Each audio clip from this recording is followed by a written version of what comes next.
right, welcome back to this presentation on environments that help older adults feel safe and empowered. I'm your host, Dr. Dawn-Elise Snipes. We all know it's easier to relax in an environment that you feel safe. If you're constantly worried somebody's going to come up behind you or somebody's going to drop something, or I startle at loud noises, so dropping something's a big deal for me. But it's important to recognize that you need to feel comfortable in your environment. And some of it can be done by arranging the placement of furniture so people can see the entrances and exits and they don't have people walking up behind them all the time. Some of it can be done by adding mirrors so people can see things around them.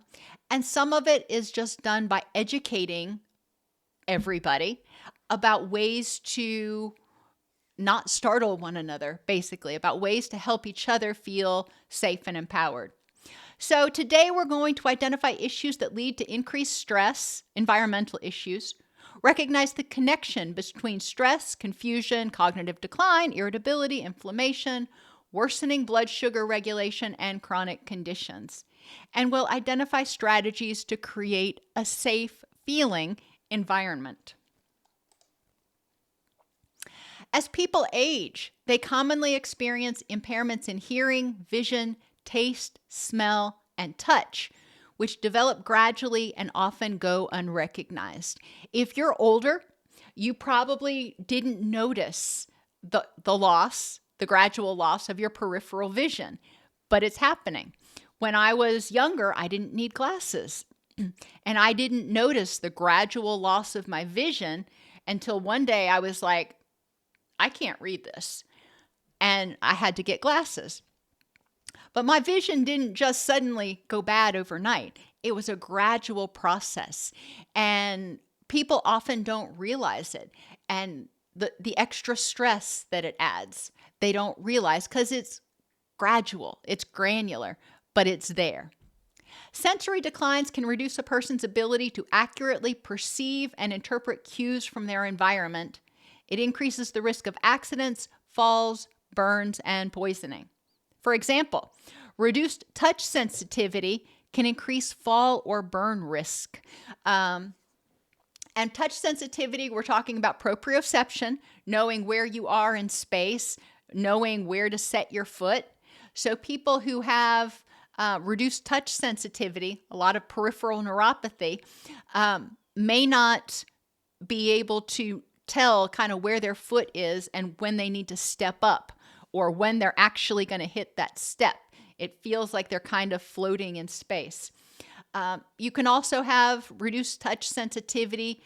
They're putting their tray on the counter and they don't know where the counter is, so they end up dropping the tray. Now, probably just dropping it on the counter, but it may drop and make a loud noise. Impaired smell can prevent detection of smoke or spoiled food.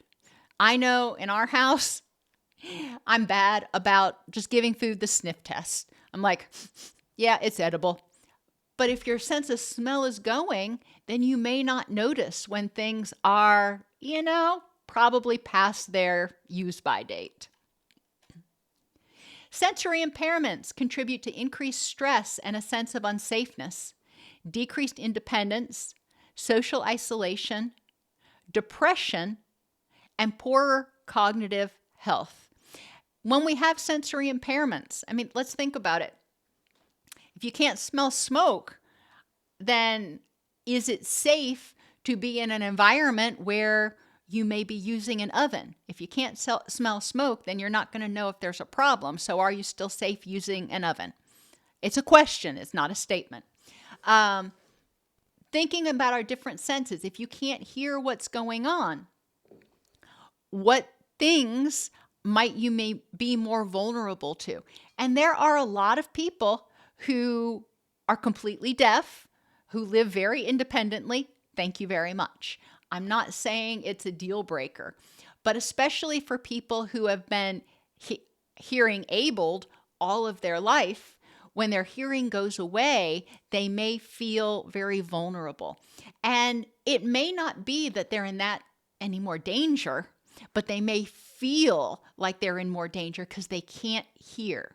And kind of like I suggested in the video on hearing impairment, for this one, put earplugs in your ears and walk around go about your day for an hour or so, or try to go to sleep and see how you feel. Do you feel vulnerable, or do you feel just as safe in your environments when you can't hear a daggum thing? And when I say earplugs, I mean really good earplugs, not just a little bit of cotton. So people may feel more vulnerable. They may feel like they can't live alone if they can't hear. And so we need to look at what to do. There are visual cues we can add. There are things we can do to set up their environment that is conducive to someone who doesn't have hearing. Is that going to make them feel safer? Is that going to reduce their stress? If they decide to move in with their child or move into assisted living, that in and of itself has emotional impacts that go with it. And what does it mean to them if, because of their hearing loss and feeling unsafe living alone, what does it mean to them about themselves if they move into assisted living? And a lot of older adults have some very poignant things to say about that. But social isolation. If you're in an environment where you can't hear people, or you can't see, so you don't want to go out and bounce around in places, you may not want to go out. So sensory impairments may cause people to withdraw, to isolate. They may contribute to depression because they're getting less oxytocin, they're having more inflammation. We know inflammation and low oxytocin are associated in the brain with increased depression, with reduced mood. And poorer cognitive health. When people's senses are stimulated, it stimulates their brain. So the less their senses are stimulated and the more they withdraw from social activities and things, the less their brain is getting stimulated. So the less healthy their brain is. Sensory loss combined with age-related cognitive changes can make individuals less able to respond effectively to hazards, which can cause or worsen feelings of vulnerability or unsafeness. Remember earlier, I talked about how when you're younger, you get information from our senses, and it just speeds right up to our brain. We process it and we act. Well, older adults, their processing speed is slower, their reaction time is slower, so they may feel more vulnerable.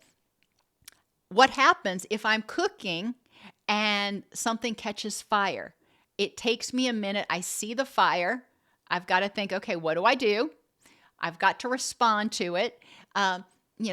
Does my slower reaction to what's going on, does that put me in danger? Does that make me more vulnerable? Current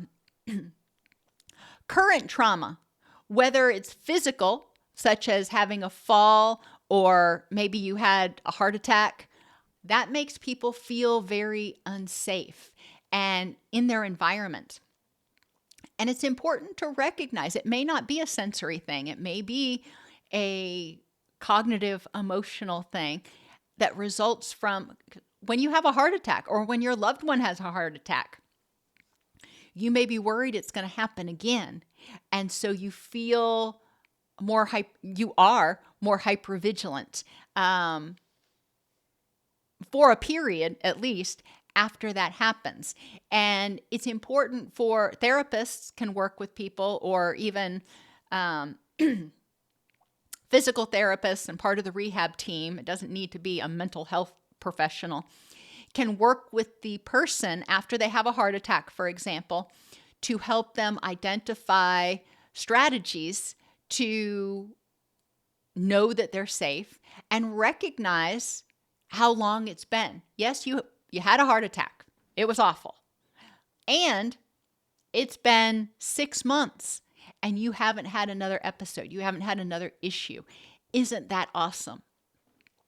Helping them recognize that today's a good day. We're just going to take it as we come. It's been a while. So they're not thinking that, I'm going to have another one. Well, what are the facts in this context at this time? You had one, yes, but you haven't had any other issues since then.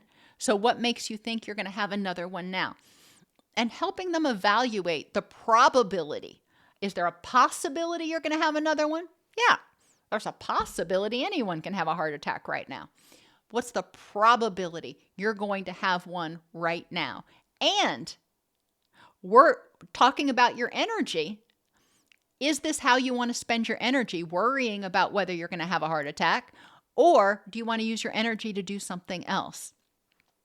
We need to recognize that when people feel unsafe because they feel like their body is failing them, because they feel like the environment is unsafe, it increases stress.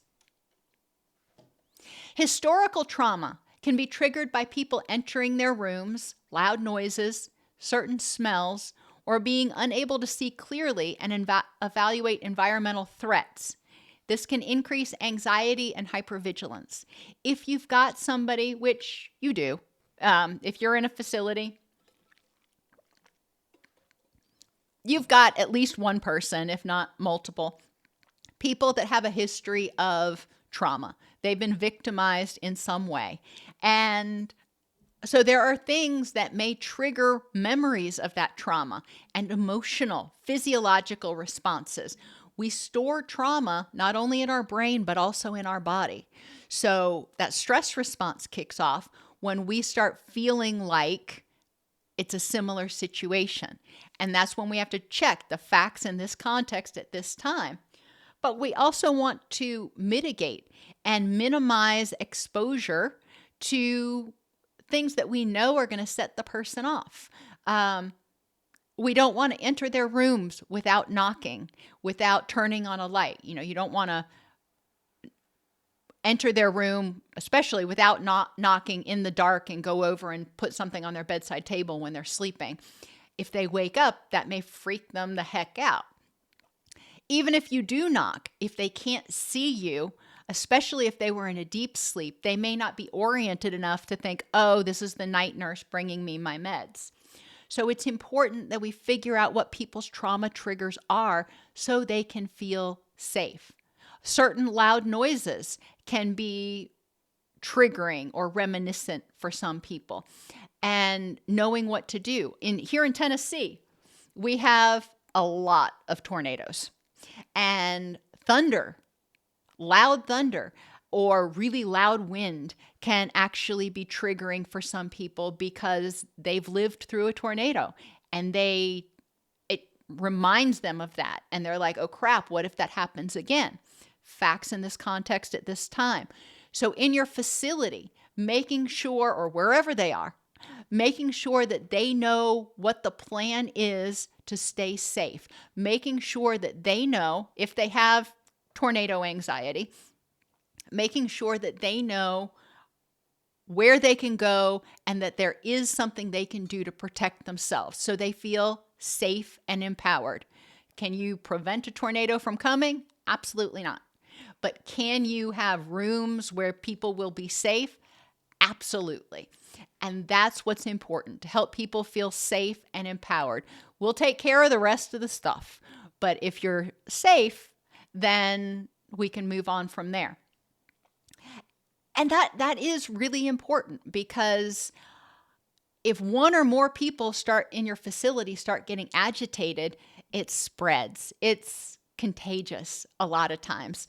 And people will either go to their rooms because they don't want to be around the stress energy, or other people will start getting cranky and they'll start ramping each other up, talking about, worst case scenarios and, oh my gosh, and sitting there glued to the Weather Channel. Oh my gosh, glued to the Weather Channel, which does nothing but for a lot of people, but increase their stress.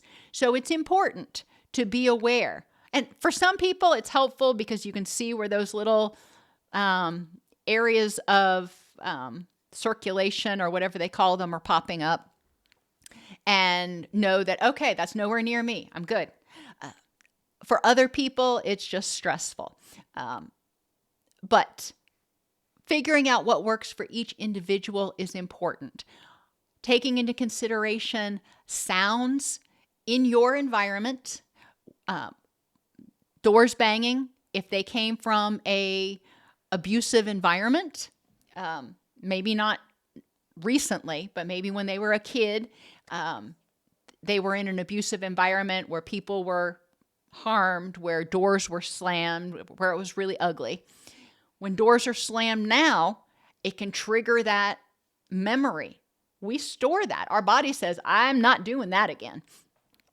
We need to recognize that. Can we prevent doors from being slammed all the time, 100%? No. And helping people develop skills to get grounded and remember where and when they are.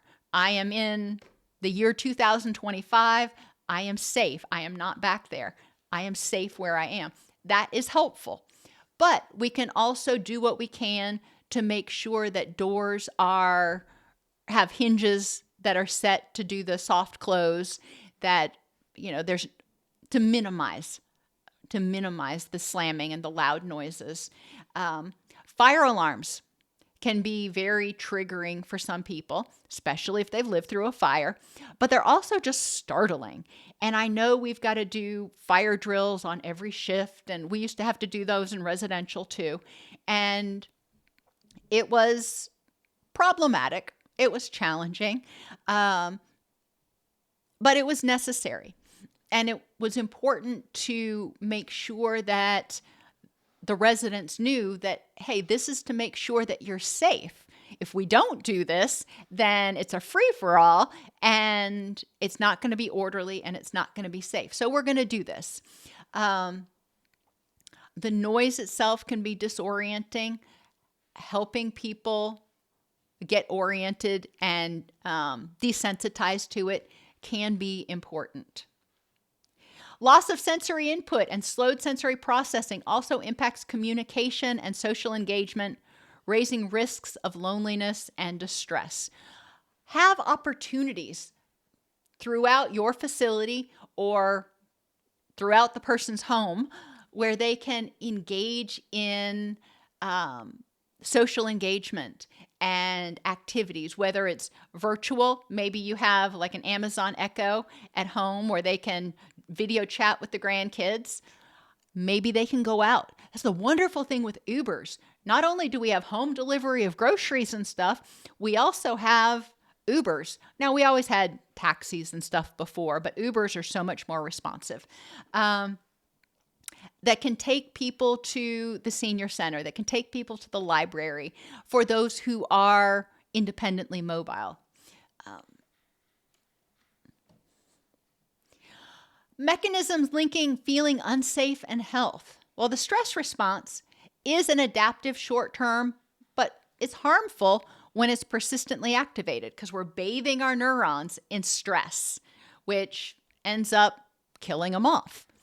Stress increases cortisol, blood sugar, and stress chemicals to help you fight or flee. But that's supposed to be short-term. You run away from the hungry lion, you get safe, you relax. It's not supposed to be an ultramarathon. Chronic stress dysregulates the nervous system, increases inflammation, impairs sleep, and decreases overall bodily repair and resilience. Think about a car. And I'm really bad with my automotive metaphors, but I'm going to try it anyway.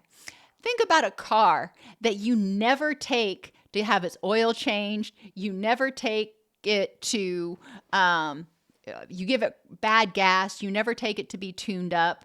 It's in chronic disrepair. You're not taking care of it. You're not letting it rest and heal. So it's not going to be as gas efficient. It's going to break down more often. You're going to have more problems with it. Adopt a trauma-informed lens to identify triggers and increase safety and empowerment. You know your environment is safe. And the person objectively probably knows that the environment is safe. What they know and what they feel may be very different because feelings can be triggered. Smell is one of our strongest memory triggers. Now, I know as we age, we lose our sense of smell becomes impaired. It doesn't completely go away. But the sense of smell can be triggering, but there are a lot of things in the environment, sights, smells, sounds, etc., that can trigger memories of prior trauma. And we want to ask the person, what is it that in the environment that makes you feel unsafe? My stepfather's family, first family, unfortunately perished on Christmas Eve as a result of faulty Christmas lights. So guess what some of his triggers were? Christmas trees and Christmas lights, which, are up everywhere. But recognizing that, my mother never put up a Christmas tree because she knew that it was going to be too triggering for him to have that up. And we can't expect everybody to forego a Christmas tree because the Christmas tree is triggering for one person. But it is helpful to make sure that there are spaces where the person can get away from that. You don't want Christmas trees and Christmas decorations in every single room because it might be triggering for somebody. But we don't know. We don't know until we ask. Are there particular things that trigger trauma memories for you? And if so, let's talk about what we can do. Smells. That's another one. And I mentioned smells as a strong reminder. My grandmother always cleaned with Pine Sol. So for me, Pine Sol triggers happy memories. For somebody else, Pine Sol may be associated with not so happy memories. The same thing, my son was a micropreemie. So we spent weeks in the neonatal intensive care unit. And I swear every hospital uses the exact same cleaner. You can go into a hospital in Florida and one in Tennessee, and they smell the same. That smell reminds me of the time that we spent in the NICU. Not necessarily the happiest times, not the worst, but it does bring back memories. And just understanding how we work as human beings is important so we can recognize that it could be somebody's cologne. It could be what we're cleaning with. And if it's stressing somebody out, what can we do? You may not be willing to change the cleaner you're using at your facility because corporate bought it in bulk. Okay, fine. So what can we do for this person for whom this is triggering? Maybe they can, we can not use that cleaner in their room. Maybe we can use an alternate cleaner in their room. Maybe, I don't know, you can brainstorm. We need to address sensory impairments in older patients through regular screening, use of assistive devices like hearing aids and glasses and apps to help them retain as much independence as possible for as long as possible. Make environmental modifications, improve lighting so they can see without glare, so it's bright during the day and less blue light at night. And there's reduced clutter. Clutter apparently is stressful for everybody, which I know it's stressful for me, but research has indicated that it's stressful for most people. But clutter often creates a trip and fall hazard. And that's really what we're worried about because we want to make the environment safe. And safe means people aren't going to get hurt. And provide supportive communication. Recognize the interplay between sensory decline, trauma risk, and emotional well-being. If my senses go down and I'm not perceiving dangers in the environment and I get hurt, then I'm going to be more anxious that I am vulnerable to get hurt again. Adopt slow and gentle care approaches to build trust and a sense of safety. When you touch a person, an older person, it takes a minute for them to register that you're touching them. And you don't want to just come up and, pat somebody on the back. It may startle them, especially if they didn't know you were coming up from behind. So be slow, be gentle, and build trust so people know that they're not going to be startled. Encourage the use of sensory aids and educate about environmental safety to mitigate feelings of unsafeness and trauma. This includes, for proprioceptive senses, the sense of touch, this includes using walking devices. Some people will refuse adamantly to use something that's going to help them with their balance, and that can be a real challenge at keeping them safe. We want to be as empowering as possible to help them make their own choices, but we also want to make sure that we are arranging our environment in a way, especially if they're in an assisted living facility or a nursing home, we're making arrangements to the environment in a way that is not going to be risky for them. Feelings of unsafeness triggers chronic stress and anxiety, leading to mood disorders. When we're feeling unsafe, when we're feeling vulnerable, that anxiety is up. It's going to increase irritability, which decreases our energy. It also can increase emotional dysregulation, or that going from flat to furious. You know, I'm fine, and then all of a sudden I'm just popping off, and nobody knows exactly why. Emotional dysregulation is common in people who are chronically stressed. Heightened fear can alter personality traits toward avoidant or dependent patterns. So if a person is feeling ultra vulnerable, they may withdraw and just be like, no, I don't want to engage. I don't want to do any of those activities. I don't want to leave my room. Just leave me alone. Or we may see people on the other end where they don't want to be alone. They want to be around staff all the time because they're afraid if they're alone, something bad's going to happen. We tend to see the dependent patterns happen more after somebody has something like a heart attack, and they're afraid that if they're alone, maybe nobody will find them. What can we do for that person? We can have fall monitors. We can, there are a variety, technology's wonderful. We can actually use technology if they will allow us. Some people find technology creepy and they don't want cameras in their room. They don't want to wear this monitor thing. Another issue, especially for people who are aging in place, is educating them about their device. My grandfather wouldn't use the fall alert thing because he was afraid that if he used it, that the ambulance would come out and they'd take him to the hospital. And he's like, I'm not going to the hospital. You can hang that up. Once we educated him that, yes, they will come out, but you can refuse to go. They can't force you to go unless it's life-threatening or something. But most of the time, you just sign a paper and say, I'm refusing medical intervention and everything, and they'll leave.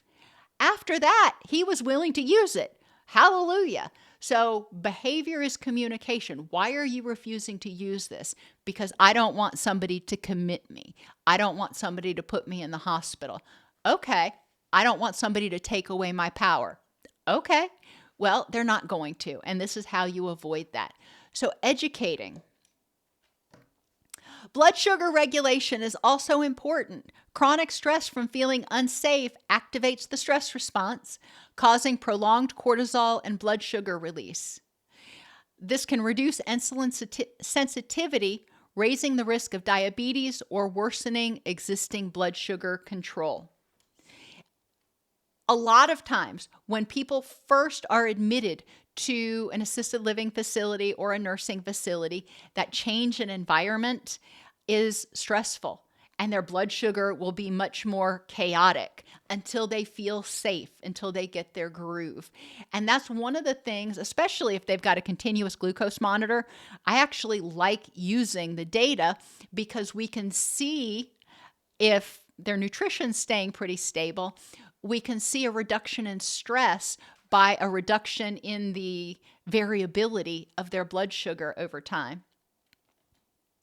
Blood pressure also is negatively impacted by stress, and long-term elevated blood pressure increases inflammation and the risk of developing hypertension, heart attack, and stroke. We don't want somebody to be stressed and cranky and all the time because we don't want them developing hypertension. Now, there's a lot of other things that can cause hypertension. Smoking is associated with hypertension, drinking, etc. And we may not be able to address those things, but we can help them feel safe. We can help them reduce their overall or undercurrent of stress. Chronic stress and anxiety cause inflammation and brain inflammation by activating what's called microglial cells in the brain, which ultimately lead to neuronal damage. This inflammation is linked to cognitive decline and increased risk of neurodegenerative diseases such as dementia. They have shown a direct correlation. We can't say causation, but we know that when we see chronic inflammation, the chances somebody is going to develop dementia or a neurodegenerative disease goes up exponentially. Likewise, when we pull down inflammation, when we reduce inflammation, their risk of developing dementia and neurodegenerative issues also decreases. Feeling unsafe can intensify chronic pain conditions like fibromyalgia and rheumatoid arthritis and trigger bodily symptoms. Stress also suppresses the immune system and increases inflammation, increasing vulnerability to infections and autoimmune diseases. So when people feel unsafe, they are just waiting to have their health start to deteriorate. Prolonged stress impairs memory, attention, and executive functions through hormonal, neurotransmitter, and inflammatory pathways. Remember when I said when you're in activating the stress response, you're not in your wise mind. You're not using the prefrontal cortex and you're thinking, you're planning, you're organizing, all that stuff. You don't use it, you start to lose it. So chronic stress is associated not only with a decline in those things because when you're stressed, those two parts of your brain aren't communicating as well. But even when you're not stressed, if you haven't been using that part of your brain, it's probably not going to be as sharp as it was before. Adjusting to sensory issues common in older adults, noise issues and interventions. If it's too loud, help them get some hearing aids or hearing earplug things. And again, you can get them from Walmart or Amazon or those places that can help block out some of the ambient noise. So it turns down the volume. If it's too soft, help them work with an audiologist to get hearing aids if needed. If they've got tinnitus ringing in their ears, oh my gosh, it's maddening. It is maddening, and it can feel deafening sometimes. There are apps that you can get on your phone, or you can use just videos that have ambient noise like birds or white noise or brown noise or pink noise that compete, if you will, with the buzzing, hissing, ringing, whatever sound the person has that's their tinnitus. And it helps distract the brain from that sound. They haven't found a way to cure tinnitus yet, but that can definitely help. If there are certain trauma triggers, figuring out what they can do to feel safer. As I told you before, I startle easily. Loud noises make me jump, make me startle. And I can't completely eliminate that. We have wood floors, we have dogs, and we have Amazon delivery. So somebody's going to bark at some point. And, I can jump, but I can remind myself, I'm safe. It's all good. It's just the dog. Lighting issues. If it's too dim, invest in mobile lights or reading lights that you can put by each person's chair in order to, like easy chairs, in order to increase light in their particular area. There are a lot of ways to increase the brightness in rooms now. They've got some really bright LED bulbs, but that's something between you and corporate and, whatever about what you're going to do to make sure that it's bright enough during the day. Flickering lights. Not only is it stressful and annoying, but if somebody has a seizure disorder, it can trigger a seizure. So get rid of the flickering lights. If you can get rid of all, what are they called? Fluorescent lights, that would be wonderful, because fluorescent lights tend to flicker at some point. But recognize flickering can cause headaches, it can cause moodiness, it can cause seizures. If the light is too bright, too harsh, or too much glare, what can you do? There are glare reducing shades that you can use. For example, if you've got a south-facing window and the light just like beams in and is too bright for people who are trying to watch TV. All right, arranging that so there's not a lot of glare coming off the television. And older adults, because those senses take longer, have difficulty, their eyes have difficulty adjusting to light. So when they go from dark to light, like when you leave a movie, and you've been in the dark for 2 hours and your eyes are adjusted to that, you walk out and it's 2 p.m. and you're like, oh my God, it's bright. Well, older adults take longer to adjust. So be sensitive to that and give them a minute so they can see clearly. Same thing from light to dark. If they're going from a well-lit room to a dim hallway, it's going to take their eyes a minute to adjust. If they are leaving their dark room to go into a lighted hallway, it's going to take their eyes a minute to adjust. That's going to be shocking.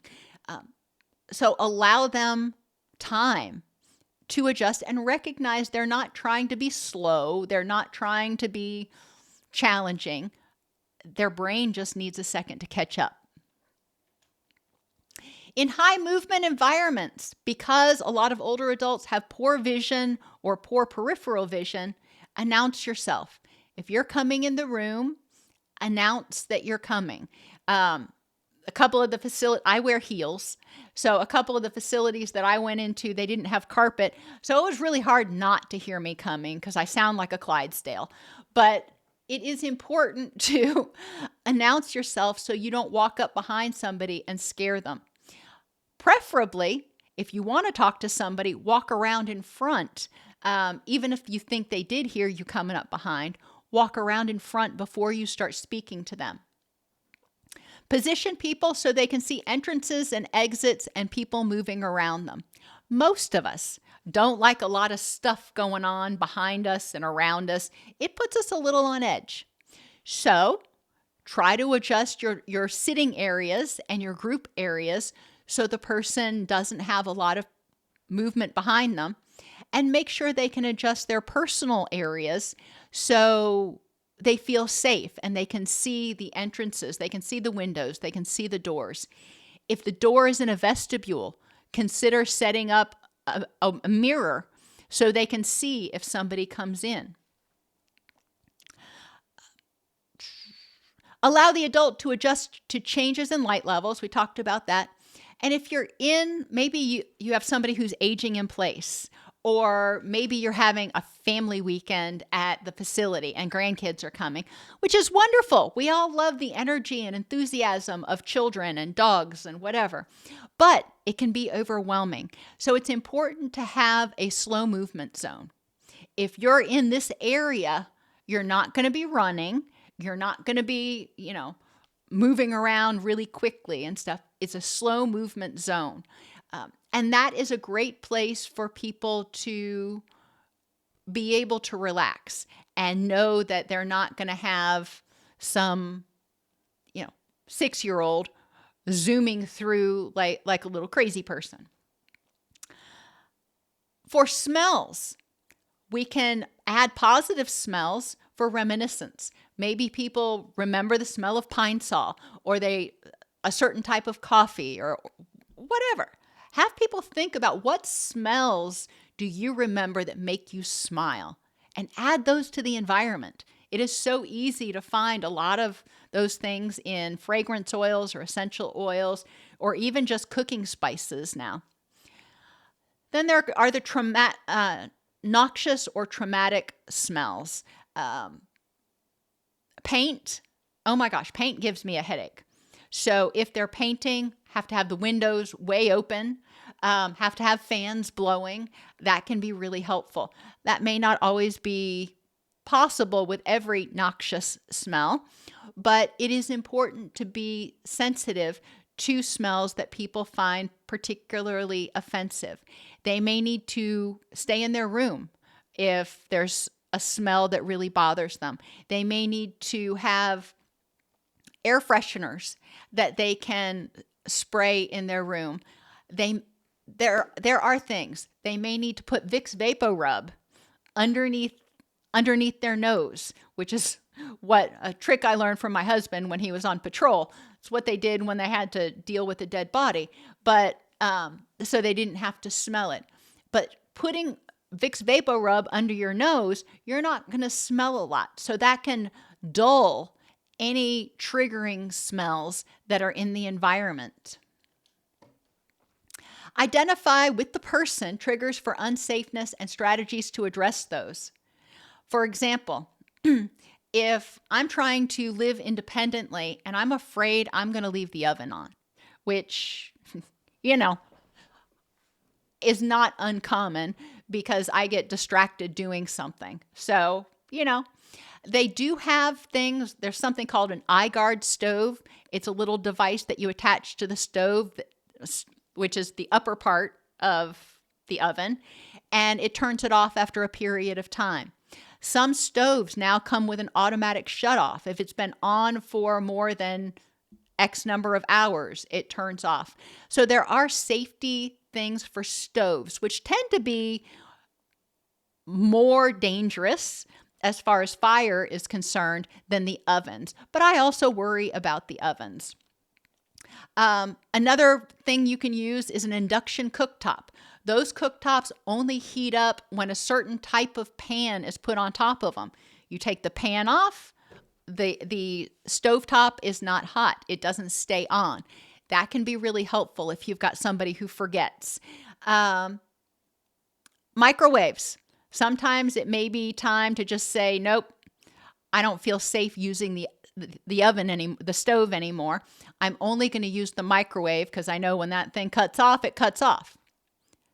If you have an older adult who is aging in place, but they are not safe using the stove without supervision anymore, then you can get stove knob locks. So you don't have to remove the oven and the stove from the house. I guess you could unplug it too, but then if you want to use it, it's a problem. But stove knob locks are helpful because then when you go over, if you're going to make a meal for them, you can easily take the locks off and then you can put them back on later. And there are oven auto shutoffs. So if you put a roast in the oven and it needs to cook for 3 hours and you forget about it, it turns off the oven off after a period of time so you don't end up with a charcoal briquette or worse. For adults who are afraid that they're going to forget to lock the door, there are programmable smart door locks. We have them on all of our doors, and they're great because if the kids want to come over, I can turn on their code and they can let themselves in. But if I don't want them to come over for some reason or have free roam of the house, then I disable that. If I need my neighbor to come over and water my plants, she has a code and I can turn that on when I'm going out of town so she can come and go, but I don't have to leave it on all the time. If I want to know, did I remember to lock the door? I can look and see if it's locked. Now, our locks actually automatically lock after 15 seconds. So, easy peasy there. So for people who have an anxiety about forgetting to lock the doors, these newfangled locks can be super helpful. We also want to remember if they're living in a facility, being sensitive and not just using the master key to let yourself in willy-nilly is really important. Fear of fire. Some people are afraid that they're going to be home alone or a fire is going to go off and they're not going to know. We want to have visual alarms and smart smoke alarms that will maybe vibrate on a mobile device or let the person know, hey, there's a fire. Fear of victimization. Well, we need to know, what are you afraid is going to happen? For a lot of people, they're afraid somebody's going to break in. They're afraid to go to sleep. So ring-type door cameras so they can see what's going on around their house or around the area. They can see who's outside their door. Bedroom door locks can be really helpful, so they know that nobody's going to come in when they're asleep. Fear, and I know in facilities you have to have a master key just in case you need to get in there for a medical emergency, etc. But it's important to talk with the person about when somebody is going to come in and help them feel safe about it. Fear of natural disasters. We talked earlier about tornadoes. Tornadoes, fires, hurricanes, floods. If people have experienced those, or even if they haven't, if they've seen other people experience those, they may be afraid, if this happens, I won't be able to get to safety. Making sure that they know what the plan is. They know how they will stay safe in the event of a natural disaster is important. And fear of strangers in the house. As people get older, they feel more vulnerable, and unfortunately, there are a lot of bad actors that will take advantage of older adults. We had a couple of bad actors that took advantage of my grandmother and ended up stealing all of her jewelry. And she felt so violated and she felt so unsafe. And she didn't want anybody else to ever come in the house after that. How can we help people feel safe if they have to have a repair person come in to work on the stove or the air conditioning or what have you? Or if new staff in facilities, when new staff who are essentially strangers show up, how do they know that those people are safe? Now, in facilities, ostensibly, all the people coming in have been vetted and whatever. So a lot of people have a little bit more of a sense of security. But if they are aging in place and they need to have a plumber come over and they're by themselves, they may feel very vulnerable. So what do? Have somebody be with them so they're not alone. If somebody can't physically be with them, have somebody be with them on their mobile device or on their Alexa on video chat, so there's somebody else seeing what's going on.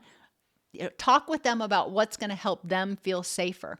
There are also places that offer handyman and repair services that have safeguards in place. They will call ahead of time and they will say, Jim is coming.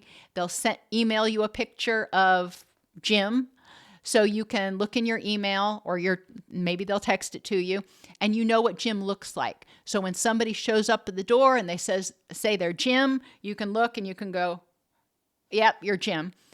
And you can feel safer that the person that you're expecting is actually the one that's there and that you're going to be safe.